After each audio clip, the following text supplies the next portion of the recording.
నమస్కారం అండి, this is #you. 2014 నుంచి తెలంగాణ రాష్ట్రం విభజించబడిన తర్వాత ఇన్నేళ్ళు మనం గడిచినా కూడా ఈనాటి తరుణం ఫ్యూచర్ సిటీకి ఏదైతే ఈరోజు పునాదులు పడుతున్నాయో ఇలాంటి గవర్నమెంట్ కానీ ఇలాంటి నేతని కానీ చూడలేదు. పోరాడి తెచ్చుకున్నారు తెలంగాణని, దాన్ని ఆమోదించింది కూడా కాంగ్రెస్సే.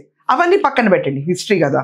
కానీ 10 ఏళ్ల పాటు ఏం వేశారు, ఏం పునాదులు వేశారు అంటే లంచాలు, అవినీతి పరులు, దాని తర్వాత రాష్ట్రాన్ని దోచివేయటాలు, హుకుం జరా చేయటాలు, రాజభోగాలు, కుటుంబంలో కలతలు, కాళేశ్వరం కూలిపోటాలు, రాష్ట్రానికి ఏవో చేసేస్తున్నాం మేము, ఒక రకమైన చెక్ లుక్ తీసుకొస్తామని చెప్పి ఫార్ములా ఈ కేసులో ఇరుక్కోటాలు.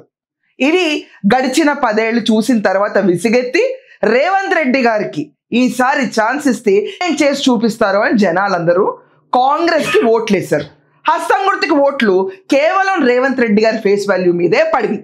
ఇది వాస్తవం, దీంట్లో ఎటువంటి డోకా లేనేలేదు. వచ్చిన 2 సంవత్సరాలు అప్పులు కట్టడం, పెన్షన్లు పంపిణీ చేయటం, రైతులకు అండగా ఉండటం, రాష్ట్రాన్ని ఫ్యూచర్ సిటీగా డెవలప్ చేయడానికి ప్రణాళికలు వేయటం, ఇదంతా కాకుండా 2047కి జీడిపిలో 5% ఉన్న మనని 10% తీసుకెళ్ళటం. ఇది ఒక నేత ఎన్విషన్ చేసిన ఒక న్యూ అధ్యయనం. ఇది 2014లోనే రేవంత్ రెడ్డి లాంటి సీఎం ఉంటే మనకి ఈ పార్టీకి ఫ్యూచర్ సిటీ కూడా అయిపోయేది. 3 ట్రిలియన్ ఎకానమీ కళ కూడా నెరవేరేది. జీడిపిలో 10% కట్టే నెరవేరు అయిపోయేది. ఈ పార్టీకి లక్షల కోట్లు పెట్టుబడి తెలంగాణ సొంతమై ఉండేది.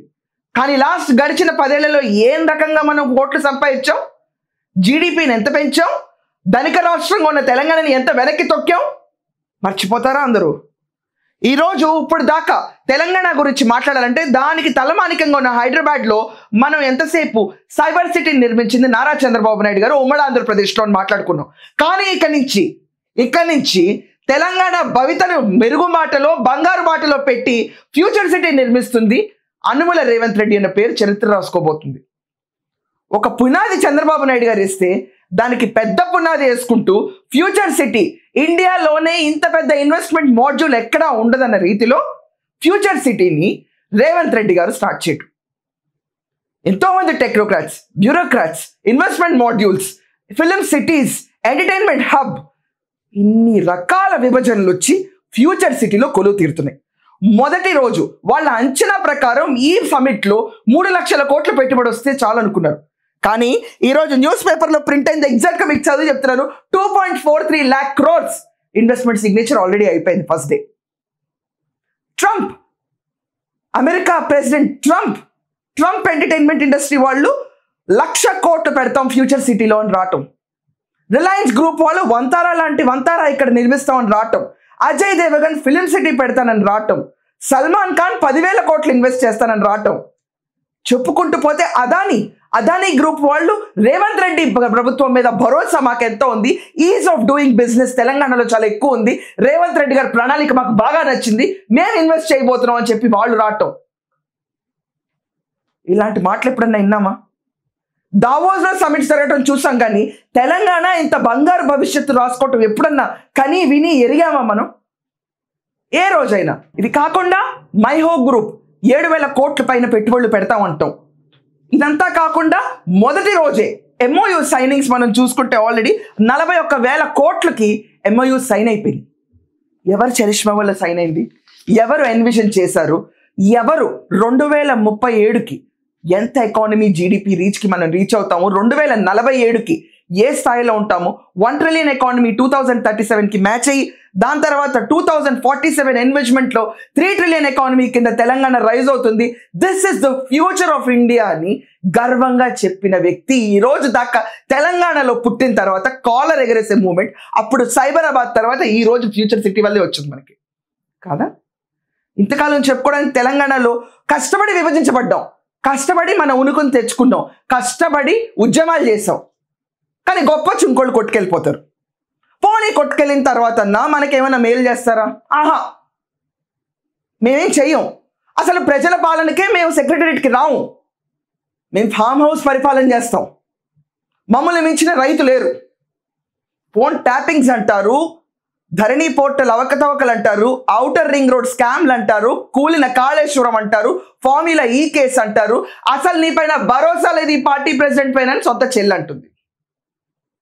ఏంటిది? ఎక్కడికి లీడ్ అయింది? బంగారు తెలంగాణ అన్న కలగా మిగిలిపోయి అసలు తెలంగాణ బంగారు తెలంగాణకు మారుతుందనే విషయం కూడా జనాలు మర్చిపోయి కూర్చున్న తరుణంలో విభజించబడ్డ 12 ఏళ్ల తర్వాత 2 ఏళ్ళంటే 2 ఏళ్ళు కేవలం ఒక సీరియస్ పొలిటీషియన్కి చేతుల్లో పవర్ ఇస్తే మార్చిన దిశ ఇది. ఈరోజు ప్రతి ఒక్కళ్ళు కళ కనాలి. కళ కంటేనే మనం ఒక ఎన్విజన్మెంట్కి లీడ్ అవుతుంది. మనం ఒకటి ఎన్విజన్ చేసి చూస్తేనే, వ్యూహరచన చేస్తేనే కళ ఎలా సాధించాలనే పైన అడుగులు పడతాయి. ఇది కేవలం కళ కాదు. ఈరోజు మనం చూసుకుంటే 2.46 lakhs ఇన్వెస్ట్మెంట్ సమిట్ పెట్టిన వెంటనే వచ్చినాయి అంటే ఇది కేవలం క్రెడిబిలిటీ ఆఫ్ అనుముల రేవంత్ రెడ్డి, ఆ సీరియస్ స్ట్రాటజిక్ ప్లానర్. ఫ్యూచర్ సిటీలో ఆయన గెయిన్ అయ్యేది ఏంటో లేదో నాకైతే ఏమీ తెలియదు, కానీ తెలంగాణ బాగుపడితే మాత్రం చిరస్మరణీయుడిగా ఈయన ఉండిపోతాడు. ఈయన కీర్తి ఎక్కడికి వెళ్తుందో ఎవరు చెప్పలేము. ఒకప్పుడు సైబరాబాద్ అంటే చంద్రబాబు నాయుడు గారి గురించి మాట్లాడుకున్నారు హైదరాబాద్. దాని తర్వాత వచ్చిన నేతలు దేనికి గుర్తులేదు. దాని నుంచి వచ్చిన ఆఫ్ స్ప్రింగ్స్ ఎన్కాష్ చేసుకుని మేము ఇచ్చేస్తామని చెప్పుకుంటారు. కొన్నిసార్లు చంద్రబాబు గారి పేరే పట్టించుకోరు. అది పొలిటికల్ రాజకీయం. వాళ్ళ గురించి మాట్లాడాల్సిన అవసరం లేదు. రాజకీయాలు చేసేవాళ్ళు మనకు వద్దు. రాష్ట్రాన్ని బాగు చేసే నేత మనకు కావాలి. ఆ నేత ఇన్నాళ్ళకు వచ్చారు మనకి, రేవంత్ రెడ్డి గారు. చాలా మంది అనుకున్నారు రెగ్యులర్ పొలిటీషియన్ లాగా ఈయన కూడా చిన్న చిన్న ఇష్యూస్ డీల్ చేసుకుంటా, రాష్ట్రంలో అప్పులు కట్టుకుంటా నార్మల్గా తీసుకెళ్తారేమో అని. కానీ ఈ రోజు చూస్తున్న పెట్టుబడులు హవా చూస్తే మాత్రం ఎవరు ముట్టుకున్నా 1000 కోట్లు 1,00,000 కోట్లు ఫ్యూచర్ సిటీలో పెడతాం. ఇది మన తెలంగాణకి ఒక రకమైన డైమండ్ అవ్వబోతుంది. కోహినూర్ లాంటిది మన ఫ్యూచర్ సిటీ. ఇండియా మొత్తం మీద మన కాంట్రిబ్యూషన్ పెరగాలి, జీడిపి పెరగాలి. దీనికోసం ఎవరి సలహా తీసుకుంటాను, వచ్చి ఎవరు ఎలాంటి సలహా ఇచ్చినా నేను యాక్సెప్ట్ చేస్తాను, దాన్ని ఇంప్లిమెంట్ చేయడానికి ట్రై చేస్తాను అని చెప్పిన హంబుల్నెస్ ఎప్పుడన్నా కనిపించిందా? ఈరోజు ఈ విజన్ని ముందుకు తీసుకెళ్తున్న రేవంత్ రెడ్డి గారికి నిజంగా హ్యాట్స్ ఆఫ్ చెప్తూ, అండ్ ఇదంతా కాకుండా ఈ రోజు మనం చూసుకుంటే ద రైజింగ్ తెలంగాణ ఆల్రెడీ అవుట్షైన్ వచ్చిన ప్రతి ఒక్కళ్ళు రేవంత్ రెడ్డి గారి పైన వాళ్ళకున్న విలువైన కమెంట్స్ ఏదైతే మెన్షన్ చేశారో, వాళ్ళు ఎంతసేపు రేవంత్ రెడ్డి గారి ఈజ్ ఆఫ్ వర్క్, వాళ్ళు ఇచ్చిన ప్రణాళికలు, రేవంత్ రెడ్డి గారి ప్లాన్ ఎగ్జిక్యూషన్, వీటన్నిటికీ మెస్మరైజ్ అయ్యామంటున్నారు. నా భూతో నా భవిష్యత్ లాగా కండక్ట్ అవుతుంది సమిట్. ఈరోజు సెకండ్ డే సమిట్ ఈరోజు మనకి ఇక్కడ నిర్వహిస్తున్నారు. చూడాలి ఇంకెన్ని వేల కోట్ల పెట్టుబడులు వస్తాయో. 3 లక్షల కోట్లనే ఈ పాటికి దాటేసే ఉంటారు మిడ్ డే కాబట్టి. ఇది రైజింగ్ తెలంగాణ అంటే. ఇది నేను తెలంగాణలో ఒక వాసి అని చెప్పుకోవడానికి గర్వంగా కాలర్ ఎగటం. ఇది నేను ఓటేసినందుకు హ్యాపీగా ఫీల్ అవుతున్న మూమెంట్. నాలాగా మీరందరూ కూడా ఇదే మూమెంట్లో హ్యాపీ ఫీల్ అవుతుంటే జై రేవంత్ రెడ్డి అని కమెంట్స్లో మెన్షన్ చేయండి. That's all for now. Thank you.